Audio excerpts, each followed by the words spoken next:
প্রাকৃতিক সৌন্দর্যে ভরপুর বাংলাদেশ। সাগর, নদী, পাহাড় আর বনভূমির বৈচিত্র্যে পর্যটকদের আকৃষ্ট করে। দেশের আনাচে কানাচে ছড়িয়ে ছিটিয়ে আছে অনেক সৌন্দর্য। এমনই এক পর্যটন এলাকা হিসেবে বেশ জনপ্রিয় হয়ে উঠেছে ভোলার চরফ্যাশন উপজেলার চর কুকরিমুকরি। সুপ্রিয় দর্শক, আসুন জেনে নেই কিভাবে চর কুকরিমুকরি নামকরণ হলো।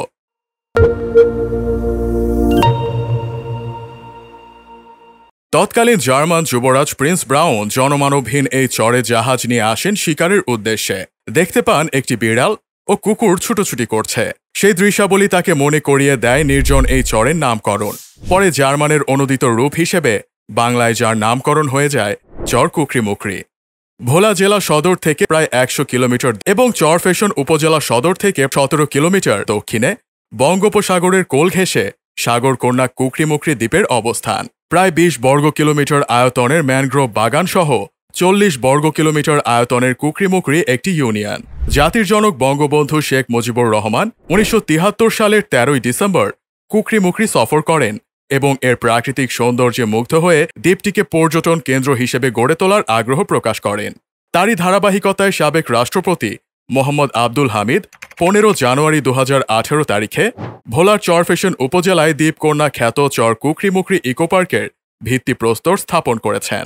এখানে বন বিভাগের সুন্দর একটি সরকারি গেস্ট হাউস রয়েছে, তবে সেখানে থাকতে হলে অগ্রিম বুকিং দিতে হয়। আপনি যখন কচ্ছপিয়া ঘাট থেকে ট্রলার অথবা স্পিড বোট যোগে কুকরিমুকরির দিকে যাত্রা করবেন, তখন দুপাশে থাকা কেওড়া বনের মাঝখান দিয়ে সাই সাই করে স্পিড বোট ছুটবে। তখন আপনি হারিয়ে যাবেন প্রকৃতির মায়াজালে। মাঝে মাঝে অনুভব করবেন এ যেন সুন্দর বনের গহীন অরণ্যে ছুটে চলেছেন। ভোলা জেলা শহর থেকে ১২০ কিলোমিটার দূরে অনেকটা সাগরের কোল ঘেঁষে মেঘনা ও তেঁতুলিয়া নদীর মোহনায় গড়ে উঠেছে এই চর। স্থানীয়রা এই দ্বীপ বা চরকে দ্বীপকন্যা নামে ডাকে। সাগর ও নদীর মিতালি এবং সবুজে আচ্ছাদিত ম্যানগ্রোভ বনের দারুণ প্রাকৃতিক সৌন্দর্যের মেলবন্ধনে এটি হয়ে উঠেছে দেশের পর্যটনের নতুন হটস্পট। প্রতিনিয়ত পর্যটকদের পদচারণায় মুখরিত হচ্ছে এই এলাকা। নির্জন সবুজ বন, নির্মল বাতাস আর সাগর তীরের নীল আকাশে অতিথি পাখির ছুটে চলার নয়নাভিরাম দৃশ্য দেখতে ভোলার চর কুকরিমুকরিতে প্রতিদিন ভিড় করছে হাজার হাজার প্রকৃতিপ্রেমী।